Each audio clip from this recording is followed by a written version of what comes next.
ആമേൻ.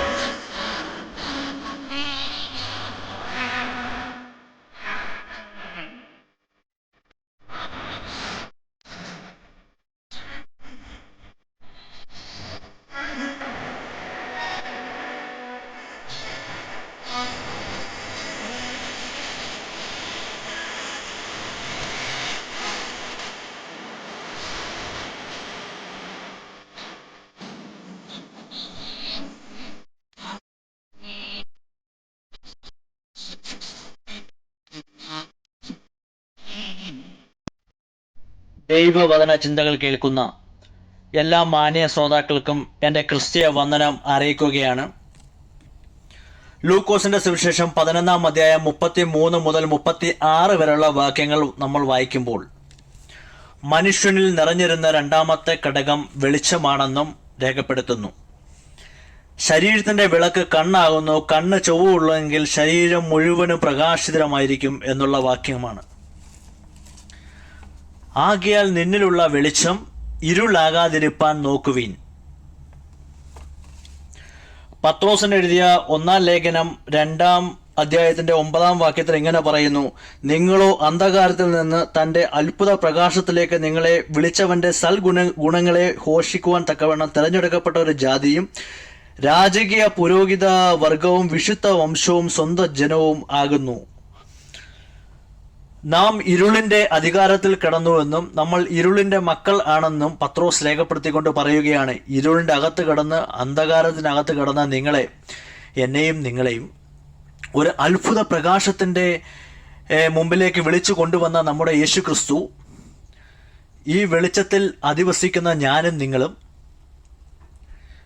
ഈ തലങ്ങളിൽ മുന്നോട്ട് പോകുമ്പോൾ തന്നെ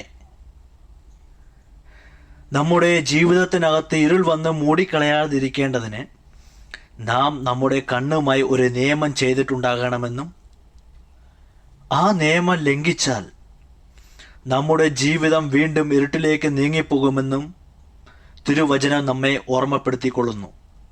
അതുകൊണ്ടാണ് 35-ാം വാക്യത്തിൽ ഇങ്ങനെ പറയുന്നു: നിന്നിലുള്ള വെളിച്ചം ഇരുൾ ആകാതിരിപ്പാൻ നിങ്ങൾ സൂക്ഷിക്കണം. ഏതു സമയത്തും വെളിച്ചത്തിൽ വസിക്കുന്ന എന്നെയും നിങ്ങളെയും ഇരുട്ടിന് മൂടിക്കളയുവാൻ കൊള്ളാമെന്ന ആഗ്രഹമുണ്ടെങ്കിലും അതിൻ്റെ ആഗ്രഹം നമ്മോടാകുന്നു.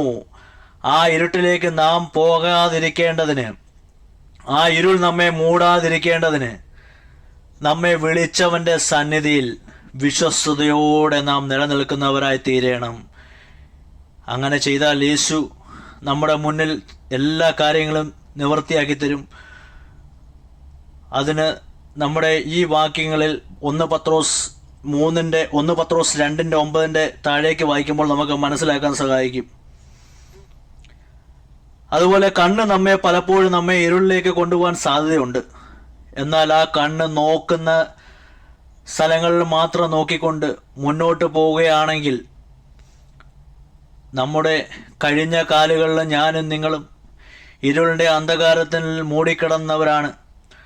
ആ ഇരുളിനകത്തു നിന്ന് നമ്മെ അത്ഭുത പ്രകാശത്തിലേക്ക് വിളിച്ചവൻ്റെ ആ വിളിയുടെ ആഴങ്ങളിലേക്ക് എന്തിനു വേണ്ടി നമ്മെ വിളിച്ചു എന്നും ബോധ്യതയോടും മുന്നോട്ട് പോകണം.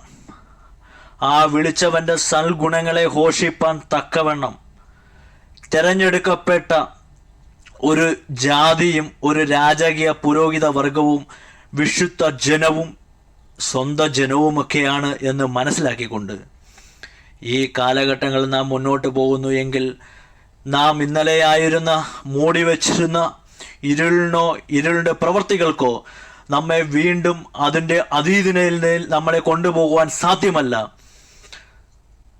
നാം വെളിച്ചത്തിൽ അധിവസിക്കുന്നവരായിരിക്കണം. അതിന് നമുക്ക് ദൈവത്തോട് പ്രാർത്ഥിക്കണം. എല്ലാവരും കർത്താവെ ദൈവത്തോട് പ്രാർത്ഥിച്ചുകൊണ്ട്, കർത്താവെ ഹല്ലേലൂയ, ഈ ഇരുളിൻ്റെ അന്ധകാരത്തിൽ നിന്ന് കർത്താവെ ദിവ്യമായൊരു വെളിച്ചത്തിൻ്റെ മക്കളാക്കി തീർക്കുവാൻ നമ്മളെ കൊണ്ടുവന്ന, എന്നെ പ്രത്യേകം കൊണ്ടുവന്ന ദൈവത്തിന് കർത്താവെ ഹല്ലേലൂയ, സർവശക്തിയുള്ള കർത്താവെ, ആ സൽഗുണങ്ങളെ ഘോഷിക്കുവാൻ നമ്മെ തന്നെ സമർപ്പിച്ചുകൊണ്ട് ഈ കാലഘട്ടങ്ങളിൽ മുന്നോട്ട് പോകുന്നവരായി തീരണം. അതിന് സർവകൃപാലുവായ ദൈവം എന്നെ കേൾക്കുന്ന നിങ്ങൾക്ക് എല്ലാവർക്കും കൃപ നൽകട്ടെ. കരുണയുള്ള ദൈവമേ കർത്താവേ, ഹല്ലേലൂയ. ഈ കഴിഞ്ഞ നാളുകൾ അന്ധകാരത്തിൻ്റെ പലവിധമായ കഷ്ടങ്ങളിലും കടന്നുപോയെങ്കിലും ദൈവം ഞങ്ങളെ വിടുവിച്ച് അത്ഭുത പ്രകാശത്തിൽ കർത്താവേ യേശുവെ നിന്റെ സന്നിധിയിൽ കൊണ്ടെത്തിച്ചല്ലോ. മുന്നോട്ടുള്ള ജീവിത രീതിയിലും കർത്താവെ നല്ല രീതിയിൽ പോകുവാൻ ദൈവം സഹായിക്കണേ. എല്ലാം നിന്നിൽ പരമേൽപ്പിച്ചുകൊണ്ട് യേശു നാം പിതാവേ, ആമേൻ.